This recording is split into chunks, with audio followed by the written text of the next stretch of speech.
Chapter 1. The nightmare began.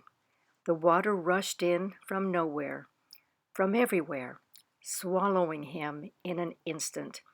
He couldn't breathe, couldn't find a way out. He was going to die. Ruslan woke with a gasp.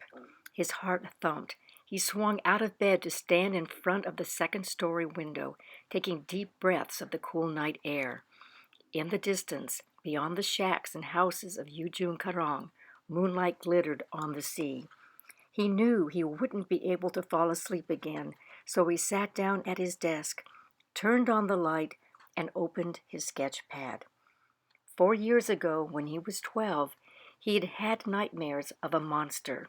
He'd drawn its picture, its scaly body and fanged head and barbed tail, and then ripped the monster in half.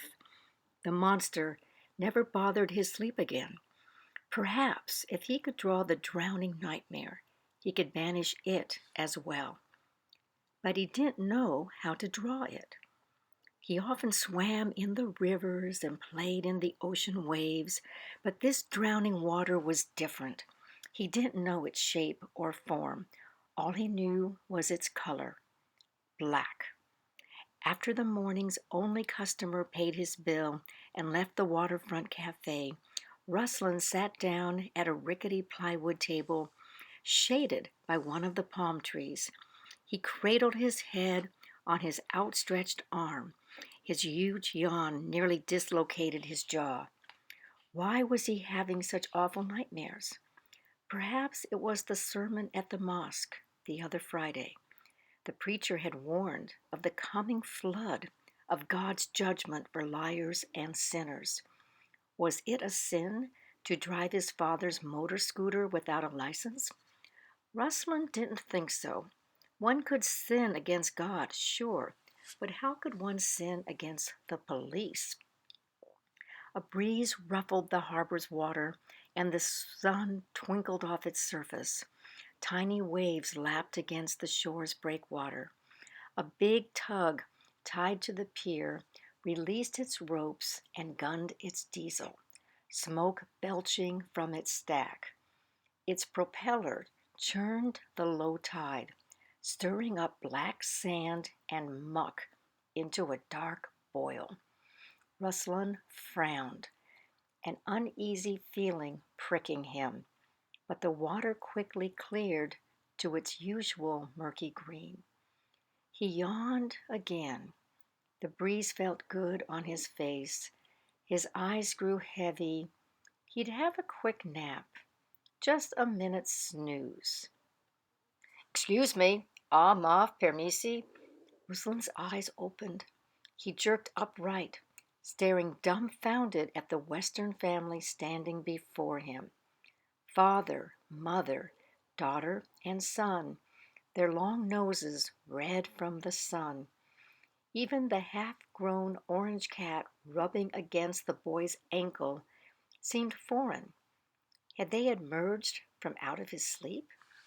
The big white man held an English-Indonesian dictionary in his hand. He flipped through pages with oil-smudged fingers and found what he was looking for. "Mesin rusak," he said. "Broken engine." He nodded over his shoulder at a gleaming white sailboat that had just anchored off the jetty. He flipped more pages. "Bengkel, mechanic's garage." Ruslan stood. "I speak English." As well as he should. Ever since he was 4, he'd been tutored privately in English at his father's insistence. "You can? Great! One of the fishermen there pointed to you," said your father's mechanic. "At least, that's what I thought," he said. Ruslan noted. "My father is Yusef the mechanic." Ruslan usually spent most of his free time helping his father in the garage, but he had wanted to earn some money to buy a new set of paintbrushes. A friend had gotten him this part-time job at the cafe, afternoons after school and all day during Sundays and national holidays such as today. The girl stepped forward and squinted at the cafe's small display fridge. She and her mother wore long, wrinkled dresses, and her mother a headscarf, but the girl's blonde hair glowed in the sunlight, her scarf wadded up in her hand. She had the bluest eyes Ruslan had ever seen, the only blue eyes he'd ever seen, at least in real life and not on TV. "Hey," she said, "they have cold Cokes right here." "Well, I'll be a soda pop," the father said. "Wonder if they have cold beer." "I'm sorry, no," Ruslan said. "We are a Muslim province. We don't sell alcohol." "I know. Just fantasizing. Can we have 4 Cokes?" As Ruslan got out the drinks, a dozen kids gathered to gawk at the Westerners. Mulabo, a small harbor town, didn't get nearly as many foreign visitors as the big city of Banda Acha, with its grand mosques and golden beaches. Several other people sauntered down the breakwater to also have a look at the strangers. The mother whispered to the girl, "Put on your scarf." "This stupid dress is enough. I'm drowning in sweat." "It's the local custom." "But I'm not a local, am I? If they get offended, it's their problem, not mine." "Put on your scarf." "So barbaric." "Sarah, respect their culture." "I put on my scarf at Banda Etcha. It's their turn to respect my culture." "If you don't put on your scarf, you go back to the boat."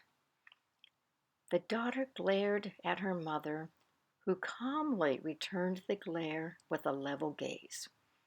Ruslan, intently watching this drama out of the corner of his eye, nearly dropped one of the Coke cans as he put them on the table. He couldn't imagine any teenage girl in Mulabo defying her mother like this.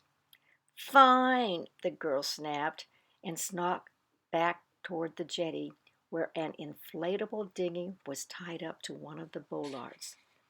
She paused and said over her shoulder, "You don't have to love me, Mom, but you should at least respect me as much as you do these total strangers."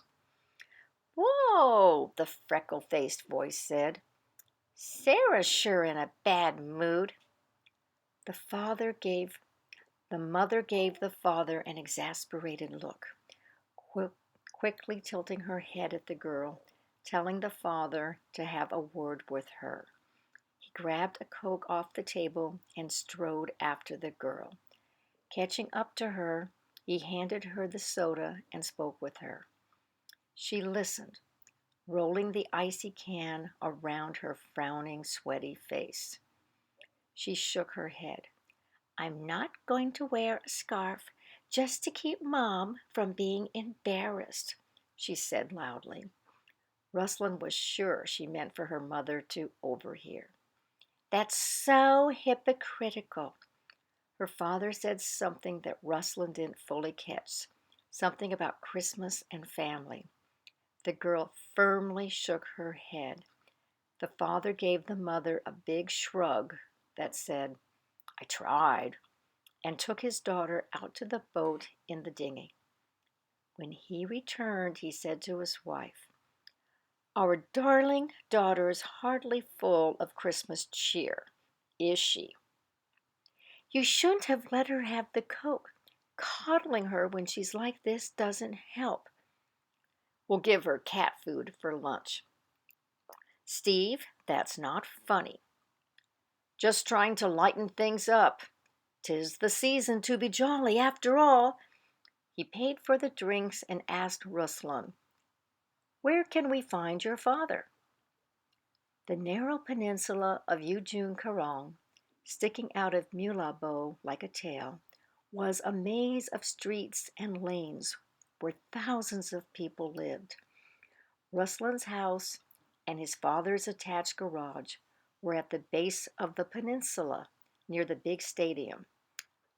Haji Kamaruddin, a pensioner with gray hair bristling out from underneath his white skull cap, pushed through the crowd and told Ruslan he'd be honored to show the guests the way. He shook hands with the father, mother, and boy, welcoming them to Mulabo. Ruslan knew the Haji would first detour to his own house, where he'd offer the guests coffee and cakes. He was a grand old man who always had a kind word for everyone and was curious about everything. "Come on, Surf Cat," the boy called out. The cat trotted off with the humans, tail high in the air. An hour later, the Westerners and the cat reappeared with Ruslan's father, Yusuf, who was wearing his mechanic's gray overalls and carrying his satchel of tools. The boy kicked a scuffed soccer ball back and forth with several of the local kids. He looked to be 8 or so, and his body hadn't yet grown to match his big, clumsy feet. Yusef put a skinny arm around Ruslan. "My son," he said. Yusef had worked with Exxon in the northern oil fields for 4 years after the death of Ruslan's mother, and he spoke reasonable English. "No good mechanic, very good artist. He make your picture okay?" "Papa," Ruslan muttered, feeling heat flood his cheeks, although he was pleased. Many fathers would have scolded their sons for such a worthless talent that didn't put rice on the table. But his father was proud of him. He planned to send Ruslan to an arts college in Jakarta. The group headed for the jetty. "Oh man," the boy said, "now we gotta go back to Sarah. If she's still in her stinking mood, can we send her to shore?" Ruslan wished they would. Those blue eyes. He wanted to study them some more. Politely, of course. Could he capture that color on canvas? Show how light filled the blue? Yusef fixed the engine and the sailboat left that afternoon. Ruslan stood under the palms and watched as it motored out to sea. A rush of customers came in, demanding his attention, and when he next looked, the boat was gone, almost as if it had been swallowed up by the deep. Ruslan pondered the ocean, silvered by the late afternoon light.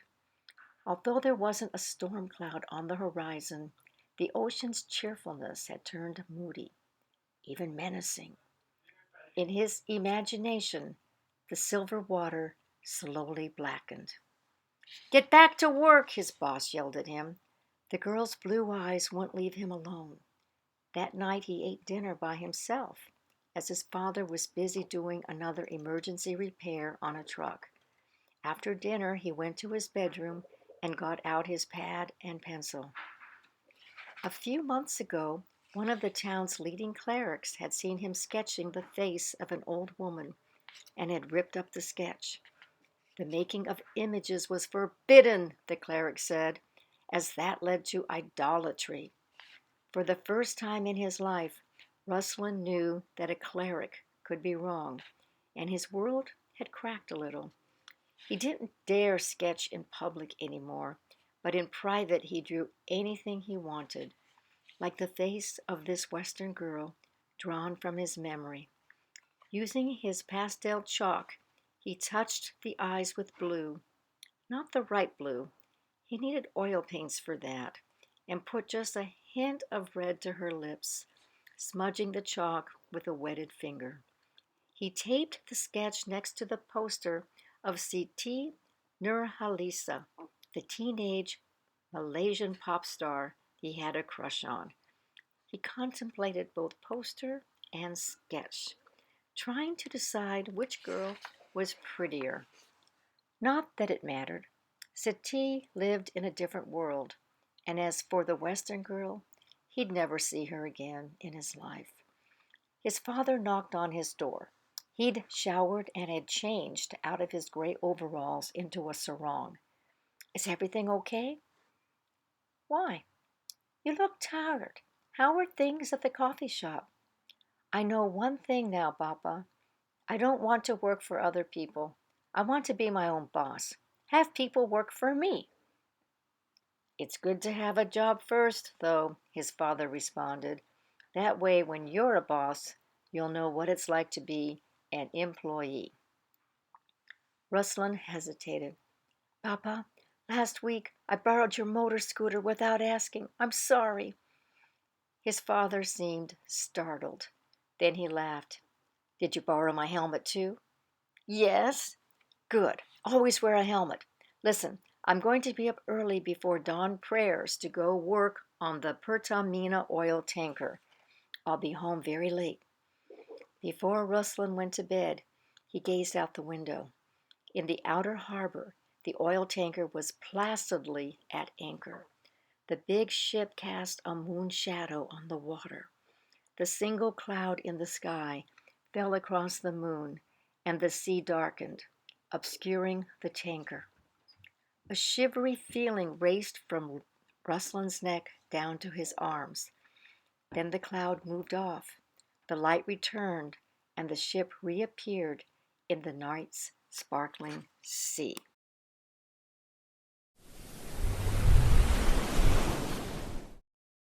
Chapter 2. Sarah was asleep in her forward cabin, dreaming she was back home celebrating her 16th birthday with friends in a deliciously cold, air-conditioned mall, when a pounding on the door woke her. It was already morning, with a warm blue sky pressing against the porthole's glass. Despite the cabin's whirring fan, sweat filmed her skin. Another bang on the door. It was her brother, Peter. Sarah, Sarah, wake up! Shut up! Go away! Surf cats climbed up the mast and won't come down. Sarah groaned and put her pillow over her head. Why, oh, why had she let her dad talk her into this crazy idea for a family vacation?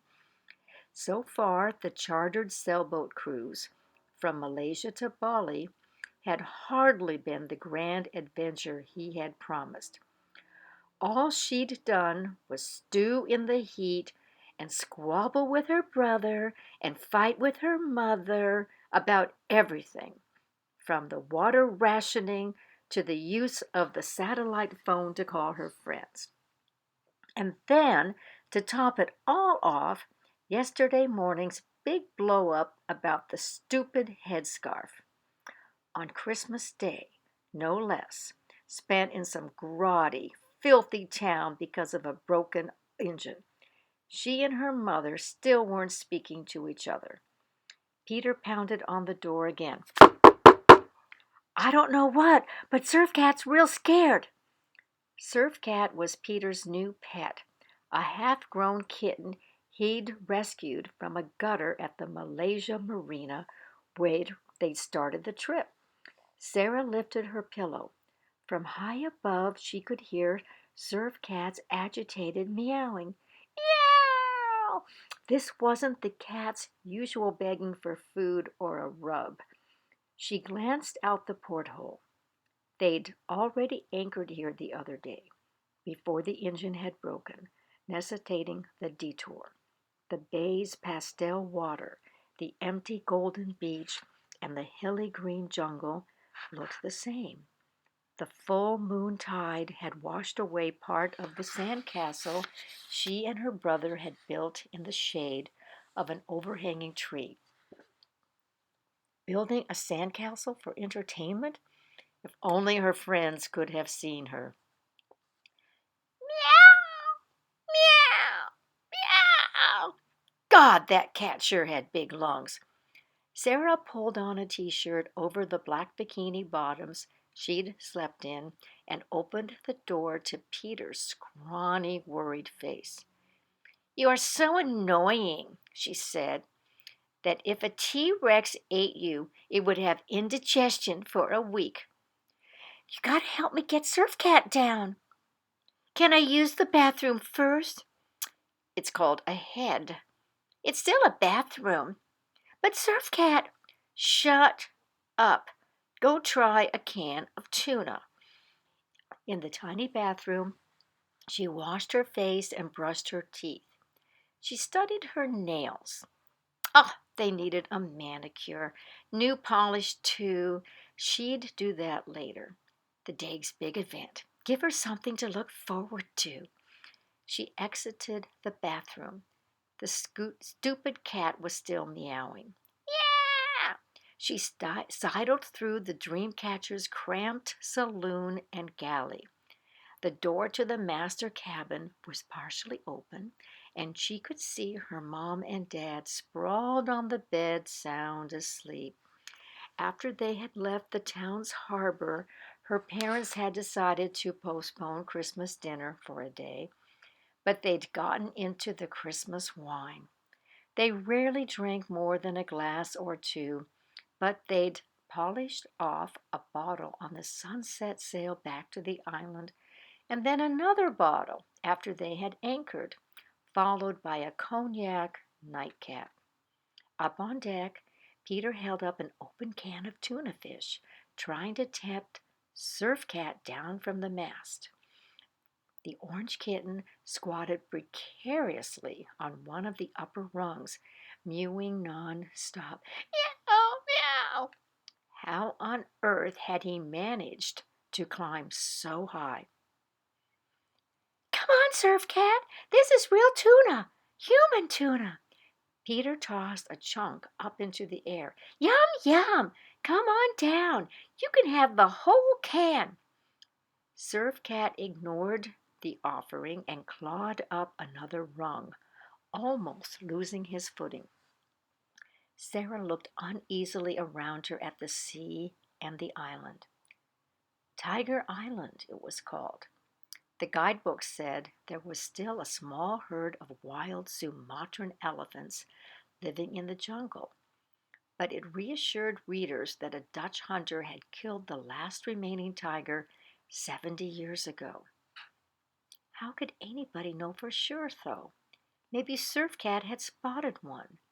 Maybe a tiger was eyeing Sarah's tasty, sun-toasted flesh from behind the dense wall of jungle, which seemed just a hop, skip, and a pounce away.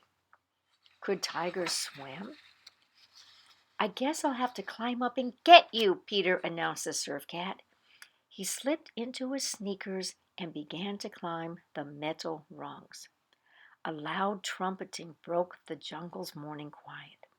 Sarah spun and caught sight of two adult elephants and a juvenile running up a ravine on their stumpy legs. Monkeys began screeching, woo-hoo, racing through treetops to higher ground. Across the bay, hundreds of birds exploded out of the jungle. All kinds of birds, small black swallows, big white storky ones, green parrots, all squawking and chirping and cawing. The hoarse voice of Sarah's father rose out of the master cabin's open hatch. Good God! Who stirred up the zoo? For a moment, everything seemed to quiet down. Even Surf Cat stopped meowing. Then there came a dull but powerful thud, which Sarah not only heard, but also felt in her bones, as though a primal sound had risen from a deep place in the earth. The bay's placid water erupted in shivering, swirling patterns. The clear depths turned instantly cloudy. A tremendous force slammed into the sailboat's hull. The Dreamcatcher shuddered violently, rocking with a hard jerk on its anchor chain. The dinghy, tied off to the side, broke its line with a whip snap. Sarah went sprawling onto the deck. Peter, reaching out a hand for Surf Cat, twirled around the mast and nearly fell before catching hold of a rung again. Surf Cat managed to hang on with his claws. Sarah's father rocketed out of the hatch wearing only his boggers. "What the hell?" he said, looking around him. He glanced up at the mast. "Peter, get down from there!" Peter climbed down, Surf Cat cradled in one arm. Sarah's mother poked her head up from the hatch. Her hair was a complete mess, but her bleary eyes were clearing quickly. "What's all the commotion?" The boat shuddered with another jolt. Across the bay, the top half of a steep cliff broke away and tumbled in a cloud of dust. Boulders rolled off a ridge and plowed into the lower jungle. "I'll be a Richter," Sarah's father said in awe. "It's an earthquake, a big one. I think we'd better get out of here." Sarah's mouth went dry. Her heart kicked against her ribs. But they were safe, weren't they? After all, there was no ground underneath to crack open, and there was nothing to fall down on top of them. "Hey, the dinghy's loose," Peter said, pointing to it as it swiftly drifted away. Sarah's father dove into the water and swam after the inflatable with long, urgent strokes. He had to row hard to get back to the dream catcher, putting his back into it, digging deep with the oar paddles. "That's one hell of a current," he said as he tied the dinghy off to the stern. "Let's get going." In the cockpit, he turned the ignition switch. From below came a horrible whirring sound. The engine wouldn't catch. He crawled into the engine room with a flashlight as Sarah watched from the hatchway, biting her lip hard. "Hurry, hurry, hurry!" "Starter's broken off its mounting," he said. "We'll have to sail out." From up top came Peter's excited cry. "Hey, the reef's drying up! There's fish flopping around!" Sarah's father jerked his head, banging it against a deck beam. He roared, "Betty, get the anchor up! Sarah, go help your mother!" Peter was already up on the bow, helping their mother, who was still in her nightie. The anchor winch's electric motor whined as it hoisted the clanking chain. Sarah untied the mainsail cover with trembling fingers. Something was very, very wrong. Behind them, live coral that yesterday had been underwater, even during low tide, now rose out of the surface. Anemones and soft grasses drooped and welted. A school of minnows flopped around one brain coral head like a silvery cloud. Sarah's father hoisted the sail. He always remained calm in an emergency, and his actions were smooth and deliberate. But Sarah had never seen his jaw so rigid. A blood vessel pulsed in his neck. The sail caught the slight offshore breeze, and the dream catcher began to inch forward toward the open sea. "Hurry, hurry, hurry!" Coral heads appeared out of the water all around them. Sarah's father had anchored the boat in the good holding ground of a deep sandy hall. Now the bowl of water was rapidly draining through crevices in the reef. The dream catcher was trapped.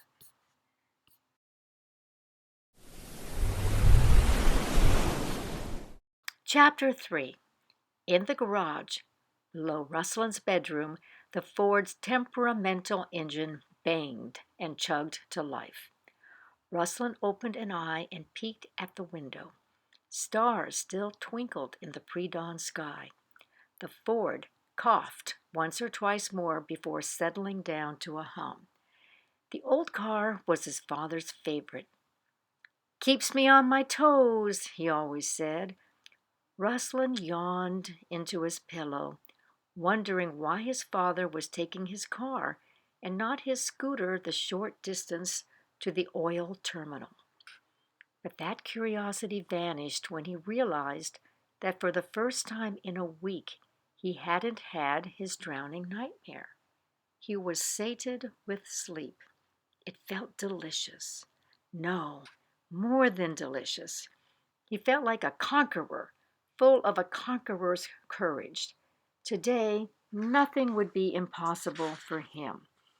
He glanced at the sketch of the Western girl taped to his bedroom wall, her features barely visible in the glow of the street lamp outside his window. Too bad he hadn't been like this yesterday. She would have noticed him then for sure, a strong and handsome hero who had the courage and strength to rescue her from all dangers. Well, there were other girls to impress. Sari, for example, a flashing-eyed beauty who worked at the photocopy shop. Today he'd saunter in with some document to copy. He'd hand it to her. 2 copies, please, he'd say in his assured and commanding voice, and she would look at him with startled wonder. His reverie was broken as mosque speakers all over town burst to life, summoning the faithful to dawn prayers. After washing, he prayed in the second-floor prayer room.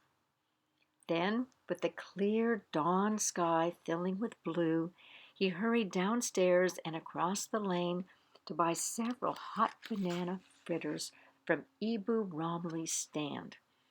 Of all the neighborhood Ibus, the mothers and grandfathers, she was his favorite. The burner roared, fritters sizzling in the wok of hot oil. "Such a handsome boy you're turning out to be," Ibu Ramley said, handing him 2 extra-large fritters wrapped in newspaper. "Your mother would be proud." Ibu Ramley had grown up in the same hill village of Ie Mama as Ruslan's mother. Ruslan had been 3 when his mother was killed during a firefight between jungle rebels and the military. He remembered nothing of her, and his father rarely spoke of her.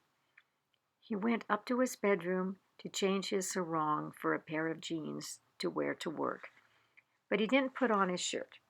He munched his warm fritters, thinking of the Western girl's mother and the fight they'd had. Western girls were clearly different from Achnese girls, but were Western mothers different from Achnese mothers? He didn't think so. Mothers were mothers, but then again, how would he know? He hadn't had one. He fell onto his back on the bed, thinking, how different would his life be now if his mother hadn't been killed? How different would he be as a person if he'd had a mother as well as a father? A curious ache that he'd never felt before stole into his heart. And then he fell asleep again.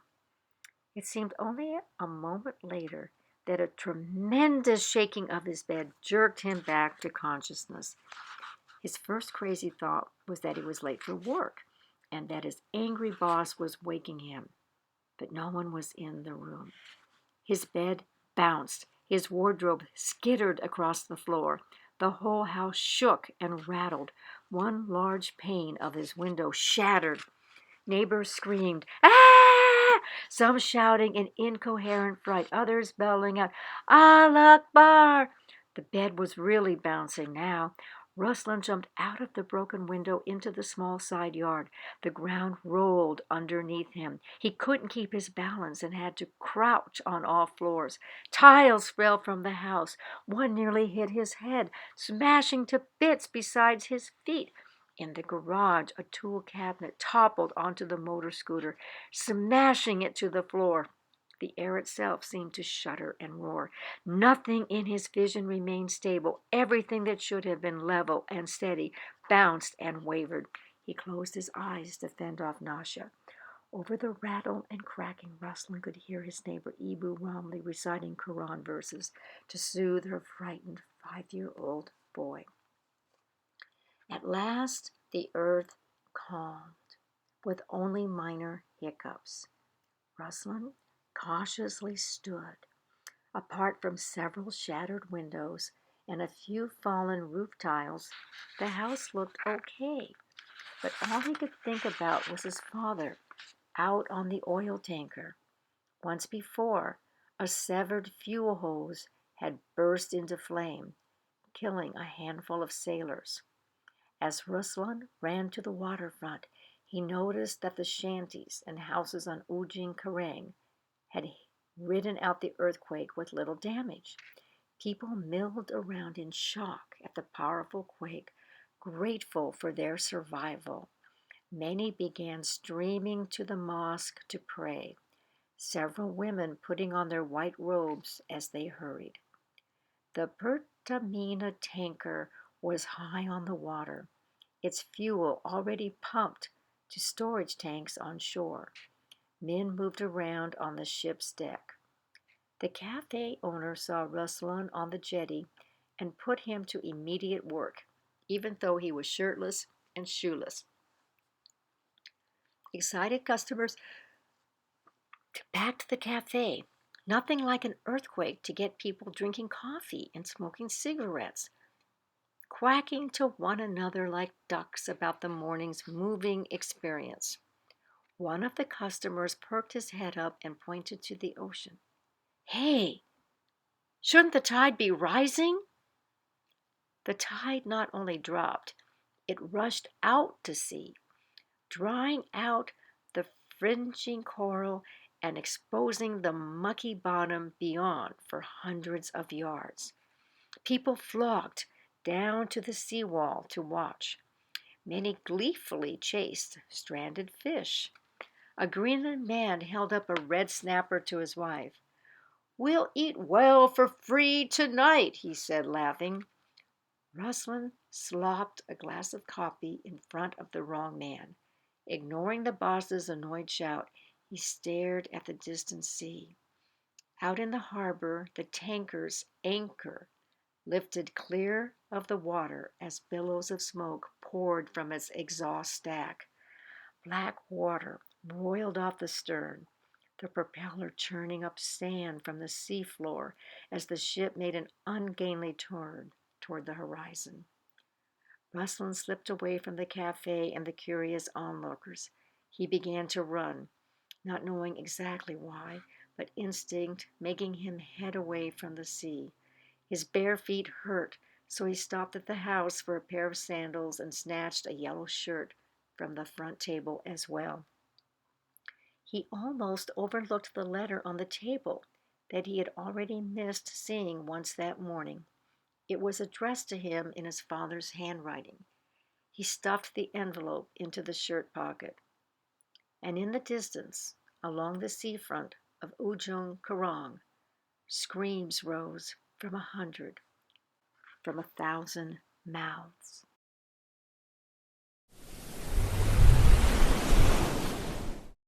Chapter 4. The water around the trapped dream catcher continued to drain. Sarah's father grabbed the binoculars from the cockpit and aimed them out to sea. He was still focusing the knob when the dream catcher's keel touched bottom. The sailboat tilted, throwing him off balance and knocking him against the railing. The binoculars flew out of his hand and over the side. "We'd better get off the boat.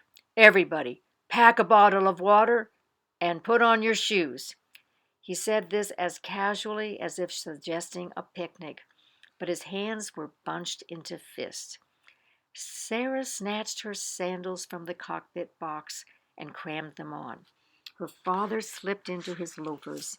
Sarah's mother was below in the slanted gallery, getting out the bottled water from the storage bin. Peter, already wearing his sneakers, pointed seaward. "Look!" At the mouth of the bay, a wave was rolling in. No bigger than a normal beach wave, but beyond it, the horizon was no longer flat and level against the sky. The ocean had risen into a wobbling cliff of water, sunlight glinting off the towering face. "Betty!" Sarah's father roared. "Forget the bottles! Get the hell out! Everybody off! Off! Run for the hill!" Sarah's mother raced up the companionway and took in the nightmare scene on the horizon with one quick look. She grabbed Peter by the arms and swung him off the stern of the boat where the water had already dried out to damp sand. "Surf Cat!" Peter cried. "Let me get Surf Cat!" The cat hurtled past Peter and streaked across the dried reef toward the jungle. Sarah and her parents jumped off the boat. The four of them sprinted toward the nearest spit of beach.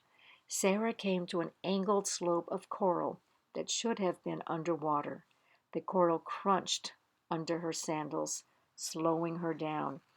Her father's hand pushed her. Faster! Behind her, she could hear a hiss of water rushing into the bay. From the exposed reef rose the familiar salty scent of low-tide wading pools, now mixed with a stink that smelled like sulfur. Several yards in front of her, the reef cracked open between two staghorn corals, and streaming green water erupted in a head-high geyser. She yelped and veered, which turned her at an angle so that she saw what happened next. The reef in front of her father split open, and his leading leg plunged into the crack.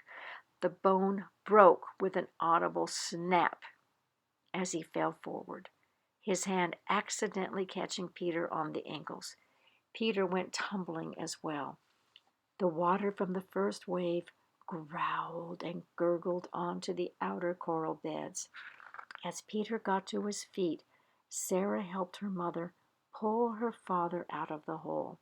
His leg bent at a horrible angle midway between his knee and ankle. The onrushing water swirled around the sailboat, spilling over its lower side. Hera had no name for what was just outside the bay. It wasn't really a wave, but an uplifted chunk of dark water bigger than a city block. It loomed higher and higher over the mouth of the bay, tall enough to block out the morning sun and cast a shadow that raced over the shoreline. "It's no good," Sarah's father said. "You guys get going." Sarah's mother put an arm under his. Sarah did the same on his other side, but her mother pushed her arm away and said, "Take Peter, run!"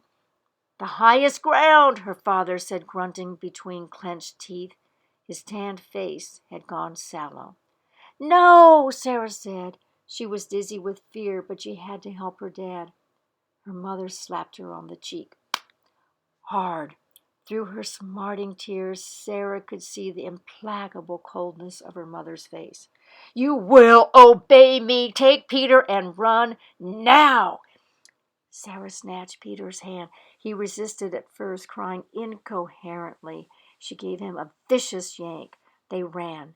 She looked back once when they reached the beach and saw her mother helping her father hobble across the coral. Foamy water surged up around their waists, and they began to swim with its flow. Sarah and Peter plunged to the wall of jungle. A vine's nasty needles tore the skin of her arms, but she felt no pain. Once behind the initial screen of vines and drooping branches, the jungle stretched spaciously uphill, with enormous trees scattered about like pillars supporting the high canopy. She ran up the steep slope, several times falling to her hands and knees. The ground was slippery with a thick layer of decaying leaves and mulch. With her longer arms and legs, she sometimes had to pull or push Peter along. Her heart pounded so hard she became afraid it would literally burst. Sweat poured off her. How high were they? Were they safe? She paused, her chest heaving as they tried to catch her breath, and looked down the hill. 50 feet below her, a tide of frothy brown water rose up the slope with hardly any noise. She seized Peter's arm and scrambled higher. The water caught up to them and floated them off the ground with a surprisingly tender touch. They soared on the surface of the upwelling, up through the trees, until Sarah's shoulder finally smashed into a branch. She clung to the branch in a daze. The water rose a few feet higher and then stopped. Sarah swung onto the branch and tucked herself against the main trunk. Peter's head bobbed among the drowned branches of the outer canopy. He swam towards Sarah as the water began to recede, slowly at first, and then with increasing speed, sucking him down with it. "Swim harder!" Sarah shouted at him. He put his head down into the murky water and stroked furiously. She stretched out on the branch and reached out a hand. He grabbed it just as the water gurgled away from him, leaving her holding on to his dangling weight. She tried to haul him up onto the branch beside her, but his wet hand slipped away from hers and he fell back into the draining water 5 feet below. He looked up at her, his brown eyes wide with fright and shock. "Grab something!" Sarah shouted. "Anything!" He managed to clutch a sapling, but the increasing violence of the receding water ripped it out by the roots. A growing whirlpool carried him down and out of her sight. Now the water had a voice, a full-throated roar filled with the grinding of stone and wood. Lower on the hill, Sarah could see big trees toppling with great swishes of their branches as the earth was scoured away from beneath them. She had no thoughts, only the sounds and the images, as if her mind were a video camera recording everything. No fear or pain or anguish, just the detached certainty that her father and mother and brother were dead and she was still alive, being bitten all over her dirty, scraped up body by a swarm of red ants.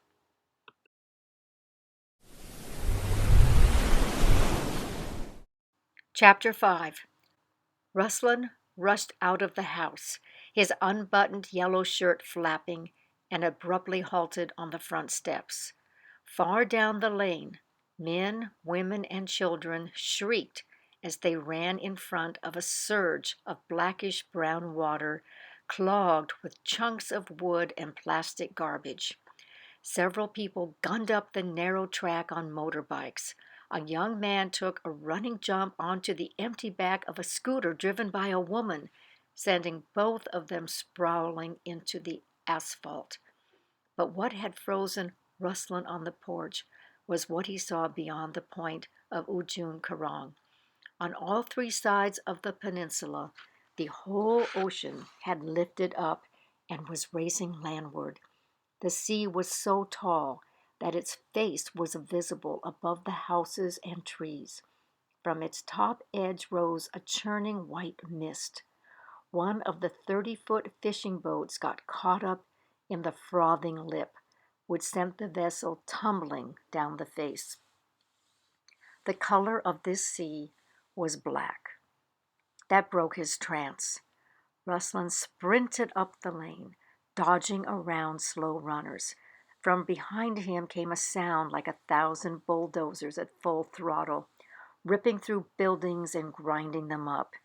He glanced over his shoulder. A tremendous wall of black water had swept onto the south side of the peninsula and another onto the north, both submerging not only buildings but also coconut palms. The 2 walls collided with a deafening thunderclap that dwarfed the grinding roar. White spray erupted hundreds of feet high. A bicycle twirled high in the spray, blasted into the air by the force of the impact. This demented flood shot up the peninsula, riding over the earlier and shallower surge. It gobbled an old grandmother and a young policeman wading as fast as they could through the shallow water. Ruslan put his head down and forced his legs to sprint even faster. He turned up the road to the old mosque, to the boulevard that would lead away from the sea. Black water poured out of the alleyways in front of him, cutting off that direction. Without breaking stride, he careened into a lane that would take him the other way, toward the gas station. A thick tongue of water surged around a corner, turning down toward him. He spun into another lane, and then another, his path always blocked by the sudden appearance of water determined to devour him. This part of town was as familiar to him as his paint palette, but in his terror he became disoriented. He burst from a lane onto the middle of a street of two-story shop houses. The flood raced toward him from either end of the street. He ran into the first shop house on his right, pushing through the shopkeeper's family, who'd rushed downstairs to see what was going on. "Run up! Run up!" he shouted to them and sprinted up the stairs to the family quarters on the second floor. The response he got was an angry shout from one of the teenage sons, which turned into a panicked screech as water roared into the shop. Within seconds, the flood poured onto the second floor. The water was thick with sand and muck and gushed with extraordinary violence, smashing furniture into the walls. Ruslan struggled to the narrow flight of stairs that led up to the attic. The water followed him up the stairs and poured in through the attic's small, barred windows. Ruslan dog paddled to stay afloat.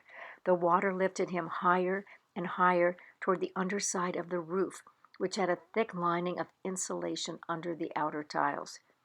God help him. He was going to be trapped and drowned like a rat.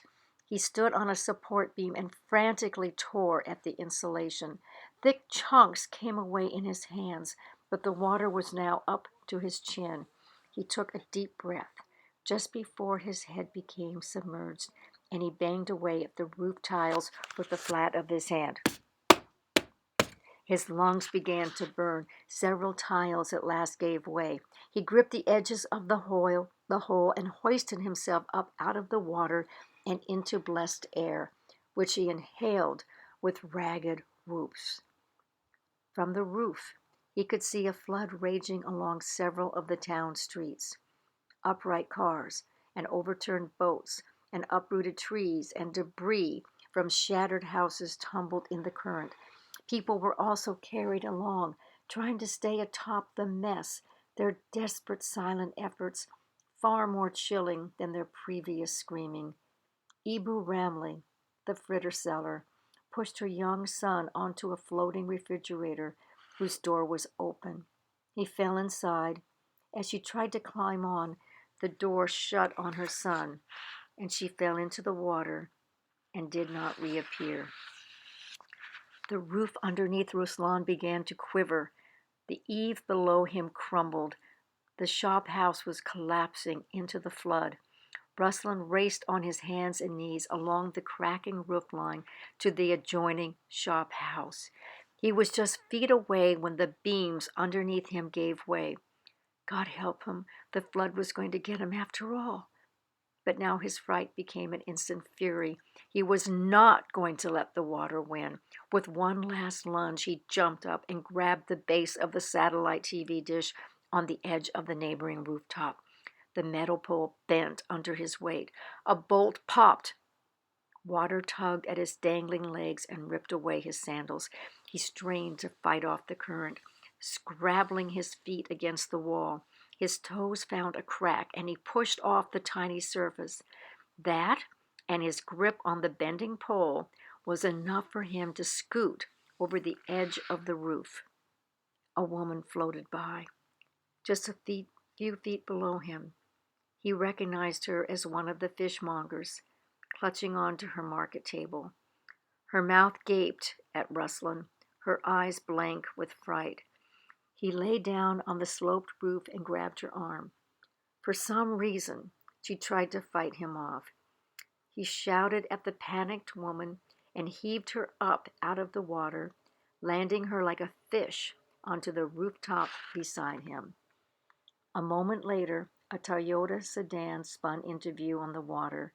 It carried on its top Haji Kamaruddin, his white skull cap still plastered on his head. He noticed Ruslan and held out a beseeching hand, but he was too far away to reach. The sedan bumped into a submerged obstacle and halted, forming an eddying whirlpool. A log from a local lumber mill rolled onto the Haji's back, trapping him on top of the sedan as he and the car slowly sank. The Haji's terror-wide eyes still fixed on Ruslan, his hand still outstretched. In a moment, all Ruslan could see above the water was the Haji's raised hand, waving for help, and then that too went under.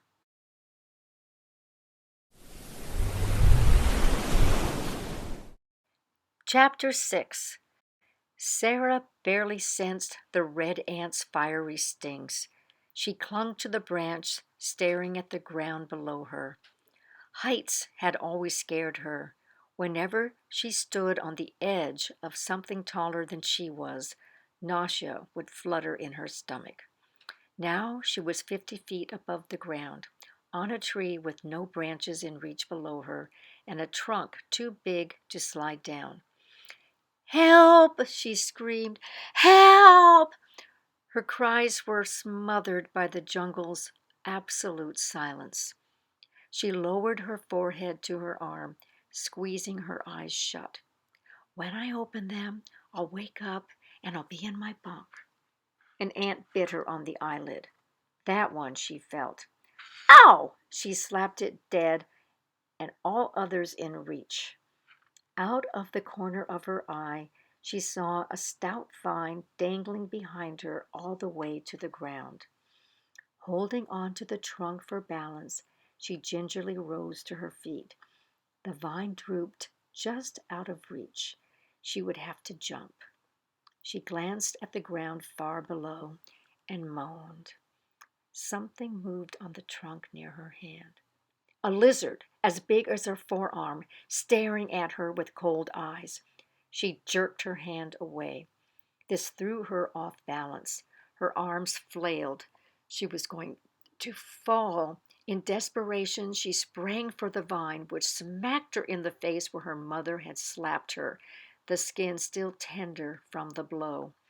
Her arms and legs automatically wrapped around the vine's rough bark.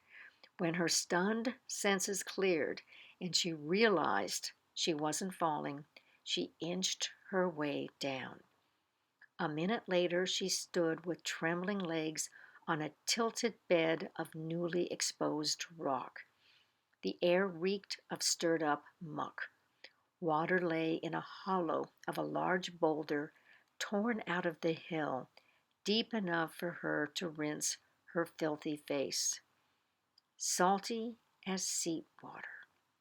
"God, you idiot, it is seawater. That was a tsunami. When you were studying about them in Earth Sciences with Dandruff the old Mr. Andars, you never thought you'd be in one, did you? You were too busy passing notes." Tsunami. "Peter, Dad, Mom." "Peter!" she shouted. "Dad! Mom!" Before, the jungle floor had been shrouded in shadow. Now sunlight poured through huge gaps in the canopy. Fallen trees sprawled at random. Boulders big as cars had mowed through their branches and scythed down smaller bushes, leaving ragged trails. How could her parents and brothers have survived? Yet at the same time, her heart insisted they were alive. She scrambled over tree trunks, toppled across her path, sometimes walking down their lengths with arms outstretched for balance. She continued calling, "Peter! Peter! Mom! Dad!" There was no reply, not even a bird's call or an insect's chirrup. At the torn roots of one tree, a boar with enormous yellow tusks lay dead on its side. She made her way around it and climbed the falling trunk. Through a breach torn in the jungle shoreline, she could see the bay. Swirling blacks and browns stained the bay, the water littered with the jungle's flotsam, including entire uprooted trees. She did not spot the sailboat. The sun was a white kernel in an achingly clean sky. Had so much time already passed? She squeezed around a tangle of vines and jumped onto the beach. Most of the sand had been stripped away, exposing sharp limestone ridges. One high dune remained. There, resting against a rotting fishing net, sat her mother, her back toward Sarah, her tangled hair fluttering on the breeze. Sarah dashed over. Mom! Mom! Her mother regarded Sarah with a flat look of anger, as though ready to scold her for not keeping Peter safe. Sarah stepped closer. Mom? Her mother's eyes didn't track her. Her nightie was torn across the waist. Both her feet were caught in the fishing net. Her mouth was agape, and from her left nostril peeked a bubble of broth. Dried blood trailed down her forehead, having dripped from a crusted wound in the scalp. A cloud of flies buzzed around her head. Dozens had landed, probing not only the scalp wound, but also her lips and eyes. Sarah's head spun. She turned away and retched violently. When the spasms stopped, she rinsed her mouth in a limestone tidal pool and faced her mother again. More flies had gathered. She took off her t-shirt and swatted the flies away. Where had they come from? Bastards, she shouted. Leave her alone. The flies circled and darted back in, patient and persistent. She swung away at them, keening in her rage. Her fury was soon spent, and she knelt in exhaustion in the sand. She studied her mother's face. The cold look was the same one that had been there when she had slapped Sarah, telling her to take Peter and run. Sarah could still feel the blow on her cheek. She waited for grief to come. It didn't. It felt as though something inside her had short-circuited. She had to bury her mom, protect her as best she could. She disentangled her mother's feet from the net. Her limbs were stiffening up and hard to move. I'm sorry, Mom, she muttered, for there was no elegant way to do this. With a shove, she toppled her mother's body onto the sand and then rolled it down to the shallow limestone crack at the foot of the dune. She scooped sand over her mother with her bare hands. The effort left her panting.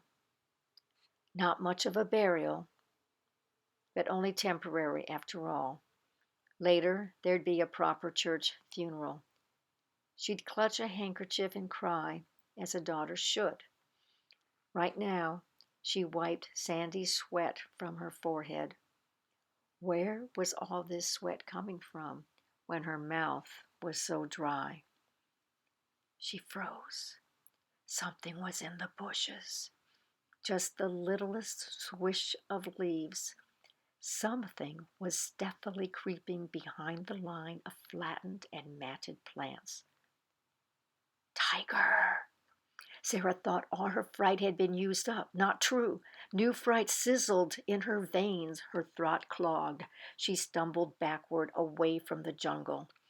Surfcat jumped from the foliage into the sand dune. He bared his tiny fangs in a falsetto roar. Meow! Sarah burst into laughter that bordered on hysteria. She forced herself to stop. Surfcat meowed, pacing the sand dune, heading for the jungle and then circling around. His twitching tail seemed to be a signal to follow. Oh, all right, Sarah said. The orange cat led her 20 feet into the strip of ruined jungle. She heard coughing. A blob of brown hair moved in the shadows of a tree's overturned roots.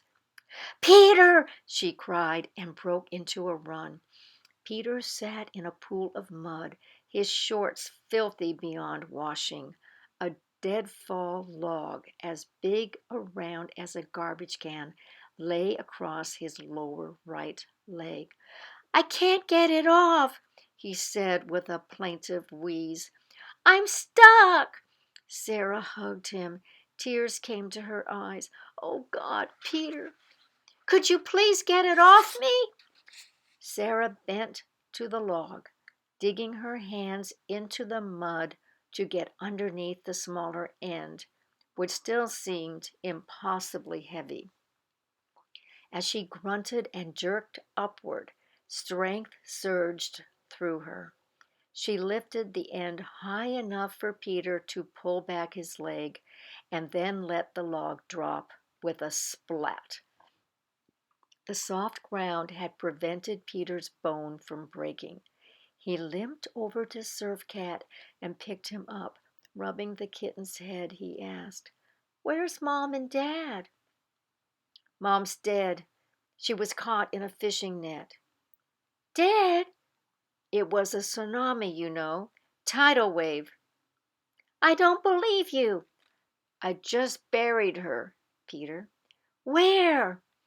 "On the beach where I found her." "Show me." "I'm not teasing you, okay? This is not something I would ever tease you about." "Show me." She showed Peter the net on the dune and the burial mound of scooped sand. "I want to see her," Peter said. Wordlessly, Sarah brushed sand away. Peter studied their mother's exposed face for a moment and poked a cheek. His lower lip began to tremble, and his eyes blinked rapidly. He caught his lip between his teeth and bit hard, blanching the skin. Then he put Surf Cat down so he could kneel and kiss their mother on the cheek. Sarah watched. Why didn't I kiss her goodbye? The oversight confused her. Too late now. Peter was pushing sand back into place. "Is Dad dead too?" he asked. "Of course not. We'd better go look for him." Their father was a tough and capable man. He'd sailed around the world when he was younger. He'd once been marooned for a week on a South Pacific island. Another time, he had sailed through a hurricane with a cracked skull, a big news write-up. Even with the printed x-ray of his cracked skull, some people refused to believe it. A broken leg was nothing.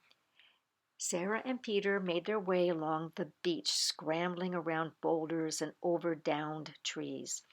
Surf Cat trotted alongside them, pausing to sniff at dead fish. They called for their father and listened for his reply. Nothing. Only the mocking sound of small waves lapping on the ruined beach. "Dad! Dad! Dad!" Peter shouted, his voice rising until he was shrieking. His infectious panic incited Sarah's own. To calm herself as well as Peter, she gathered him up and shushed him. He pushed her away, coughing hard, his freckled face mottling with the effort. He spat out a mouthful of gunk flecked with dark spots. "I'm thirsty," he said in a wheezy voice. "Can we find something to drink?" The sun hovered close to the horizon and shone with relentless cheerfulness. Sarah climbed onto a boulder to look again for the sailboat. Probably smashed to bits, but still there'd be canned food and bottled water. She swept her gaze across the bay and along the shoreline. No boat, no wreckage. An oblong patch of orangey red rested in a clump of fallen bamboo, an unnatural-looking color. The only red that shade had been the ice chest kept on the stern of the boat. Sarah ran over and yanked the chest out. Within was a single can of Sprite. She propped the can and gulped the wonderful liquid. "Hey," Peter said, grabbing her arm, "don't drink at all." I'm not, she said, giving him her big sister glower. You hate Sprite. She did too, or had. Reluctantly, she handed Peter the can. He guzzled the rest. God, he sounded so piggish. Sarah sat down at the edge of a large wading pool to wash her mud-caked sandals. Hey, Sarah, Peter said, pointing over her shoulder to the bay's last finger of water. Sarah looked. A sailboat hung in an enormous shaggy tree. She glanced away and then back again. The dream catcher was still there, cradled in a nest of branches, the bottom of its big keel 10 feet off the ground. The boat looked undamaged, ready to sail into the air. The shorts and t-shirts from yesterday's wash were still strung on the back line. For a giddy moment, Sarah expected her father to appear on deck, wiping his greasy hands on a rag.